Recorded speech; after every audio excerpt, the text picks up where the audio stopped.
గ్రామస్తులందరికీ కూడా మన ప్రభు అయిన యేసుక్రీస్తు వారి నామంలో శుభాభివందనాలు తెలియజేస్తూ ఉన్నామండి. దయతో గమనించండి, ఒక 5 నిమిషాలు మేము చెబుతున్న ఈ మాటలను జాగ్రత్తగా వినవలసిందిగా ప్రేమపూర్వకంగా కోరుతూ ఉన్నాం.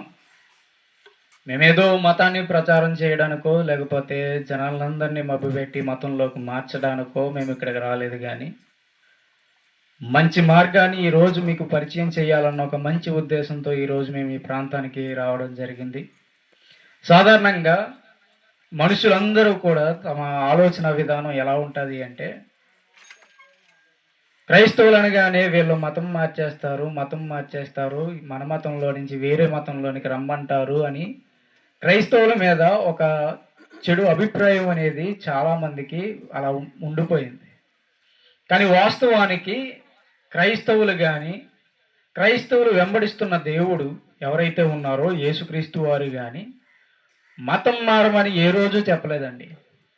కేవలం ఆయన భూమి మీదకి వచ్చి సుమారు 2024 సంవత్సరాల క్రితం ఆయన భూమి మీదకి వచ్చి ఆయన మొట్టమొదటి ప్రసంగంలో ఆయన ప్రసంగిస్తూ చెప్పిన మాట ఏంటి అంటే, పరలోక రాజ్యము సమీపించి ఉన్నది కనుక మీరందరూ కూడా మారు మనసు పొందండి అని చెప్పాడు.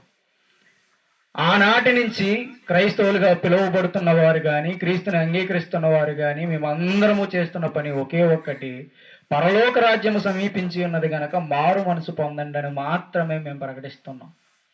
అసలు మారు మనసు ఎందుకు పొందాలి మనిషి అని అంటే, సాధారణంగా మనిషి యొక్క లక్షణం ఎలా ఉంటుంది అంటే, మనిషి ఏ పని చేసినా తనకు నచ్చినట్టే చేయాలనుకుంటాడు. ఎవరితో మాట్లాడాలనుకున్నా తనకు నచ్చిన వాళ్ళతోనే మాట్లాడాలనుకుంటాడు. తన జీవితంలో ఏం జరిగినా తనకు నచ్చితేనే చేస్తాడు. తనకు నచ్చినట్లుగా అనుకూలంగా ఉంటేనే దాన్ని కొనసాగిస్తాడు. తనకేం కావాలి అంటే తన మనసుకి సంతోషం కావాలి, తన మనసుకి ఆనందం కావాలి, తన మనసుకి సంతోషాన్ని ఇచ్చేది అది మంచిదైనా చెడ్డదైనా వెనక ముందు ఆలోచించకుండా దాన్ని చేస్తాడు. కారణం ఒకే ఒక్కటి, మనిషి తన హృదయంలో ఏమని ఫిక్స్ అయ్యాడు అంటే, ఉన్నది ఒకటే జీవితం కాబట్టి ఈ ఒక్కటే జీవితాన్ని నీకు నచ్చినట్లుగా నువ్వు బ్రతికితేనే నువ్వు సంతోషంగా ఉండగలవు. మనిషి యొక్క మనసు ఎలా ఉంటుంది అంటే, నా లైఫ్ నాకు నచ్చినట్లుగా ఉంటేనే నేను సంతోషంగా ఉంటాను అనే ఒక భ్రమలోనికి తీసుకెళ్ళిపోతుంది మనల్ని. మనుషులందరూ అలాగే ఆలోచిస్తారు, మనుషులందరూ అలాగే ప్రవర్తిస్తారు కూడా. మనుషులందరూ ఏమనుకుంటారంటే, ఒక వ్యక్తితో మాట్లాడాలి అన్నా, ఒక ప్రాంతానికి వెళ్ళాలి అన్నా, లేకపోతే ఒక పనిని చేయాలి అన్నా, ఒకరితో కలిసి ఉండాలి అన్న నా మనసుకు నచ్చితేనే నేను చెయ్యాలి, నా మనసుకు నచ్చకపోతే నేను ఎవరి మాట వినకూడదు అని ఒక భయంకరమైన లక్షణాన్ని మనసులో ముద్రం చేసుకున్నాం.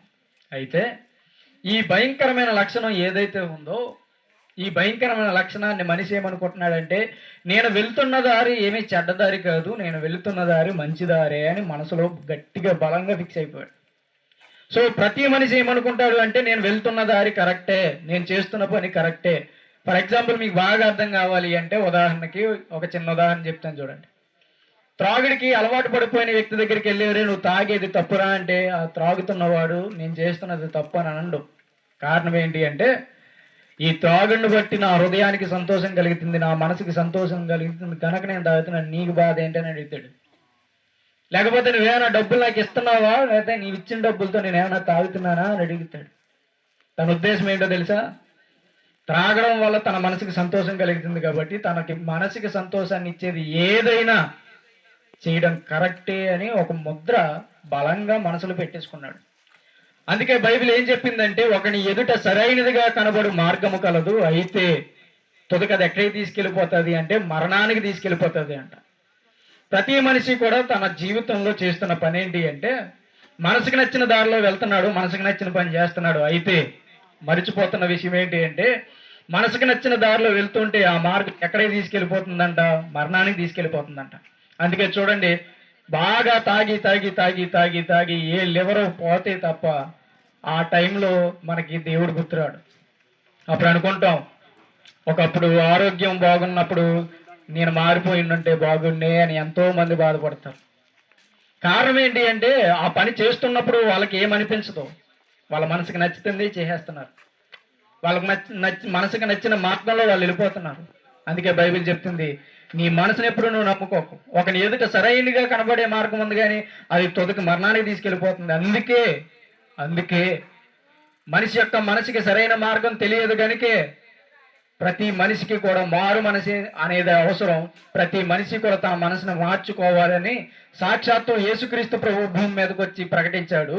అదే వార్తని ఈ రోజు మేము కూడా ప్రకటిస్తున్నాం. మనిషి అన్న వాడికి మారు మనసి అనేది ఖచ్చితంగా అవసరం. ఎందుకంటే మనం చేస్తున్న పనులు బట్టి, మనం వెళ్తున్న దారిని బట్టి మనం ఎక్కడికి వెళ్ళిపోతున్నాము అంటే మరణానికి దగ్గరైపోతున్నాం. చూడండి, ఒకప్పుడు 100 సంవత్సరాలు 120 సంవత్సరాలు బ్రతికే జీవితాలు, కానీ ఈరోజు 50 సంవత్సరాలకు వచ్చేసింది. ఇంకా గట్టిగా మాట్లాడితే ఈ కరోనా వచ్చిన తర్వాత ఇంకా అసలు వయసుతో సంబంధం లేదు, ఏ మనిషి ఎప్పుడు చనిపోతున్నాడో కూడా తెలియట్లేదు. కాబట్టి కారణం ఒకే ఒక్కటి, మనసుకు నచ్చినట్టు చేస్తే బాగుంటుంది అని మనిషి యొక్క ఆలోచన. కానీ మనిషిని సృష్టించిన ఆయన ఆలోచన ఏంటి అంటే, నీ మనసు చెప్పేది చేస్తే కరెక్ట్ అవ్వదు, నీ మనసు చెబుతున్న దారిలో వెళ్తే నీకు సరైన లాభం రాదు గనక నీ మనసును నువ్వు మార్చుకో, నీ మనసులో నన్ను పెట్టుకో, నా ఆలోచన ప్రకారంగా నువ్వు నడుచుకో, అప్పుడు నీకు మోక్షం వస్తుందని అంటున్నాడు. కాబట్టి ఈరోజు మేము చెప్పాలనుకుంటున్నది ఏంటి అంటే, మీ మనసులో మార్చుకోమని మాత్రమే మేము చెప్పాలనుకుంటున్నాం. మీ మతాలను మీరు మార్చుకోవాల్సిన అవసరం లేదు. కాబట్టి ఈయన గురించి ఇంకా మేము ఎలా బాగా తెలుసుకోవాలి, యేసయ్య గురించి ఎలా బాగా తెలుసుకుని మా మనసులు మేము బాగా మార్చుకోవాలని ఒకవేళ మీకు సందేహంగా ఉంటే, మీకున్న సందేహాలన్నింటినీ నివృత్తి చేయడానికి ఈరోజు సాయంత్రకాలం రాత్రి 7 గంటలకి నున్న సతీష్ గారి సెంటర్ దగ్గర సువార్త కూడికను మేము ఏర్పాటు చేయడం జరిగింది. దయతో గమనించండి.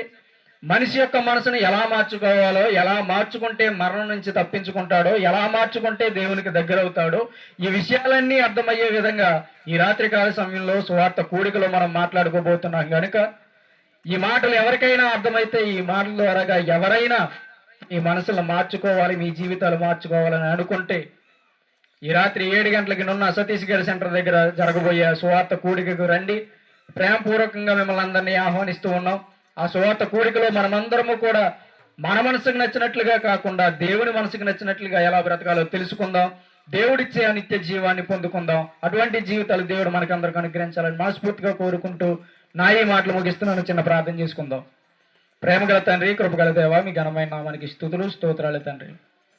నిజమే తండ్రి, మీరు మతం మార్చడానికి ఈ లోకానికి రాలేదు, కానీ మా మనసులు మార్చడానికి మాత్రమే ఈ లోకానికి వచ్చారు తండ్రి. ఆ సంగతి మేము గుర్తెరిగి తండ్రి, మేము వెళ్తున్న దారి సరైనది కాదు అని మేము తెలుసుకుని తండ్రి, మేము వెళ్తున్న దారి మాకు సరైనదిగా కనబడినప్పటికీ అది ఎప్పటికైనా మరణానికి దారి తీస్తుందన్న సత్యాన్ని గ్రహించి మా మనసులు మేము మార్చుకోవడానికి తండ్రి మంచి అవకాశాన్ని మాకు మీరు అనుగ్రహించారు.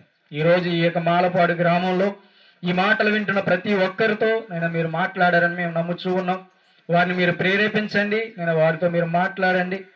ఈ రాత్రికాల సమయంలో జరుగుతున్న ఈ యొక్క సువార్త కూడికలో వారందరూ పారిభాగస్తులై మిమ్మల్ని గురించి ఇంకనూ బాగా తెలుసుకోవడానికి తండ్రి, మిమ్మల్ని బాగుగా గుర్తెరిగి మీకు దగ్గర అవడానికి మీ సహాయం తండ్రి ఇక్కడ ఉన్న ప్రతి ఒక్కరికి మీరు అనుగ్రహించమని కోరుకుంటూ క్రీస్తు నామమున ప్రార్థన సమర్పిస్తున్నాము పరమ తండ్రి.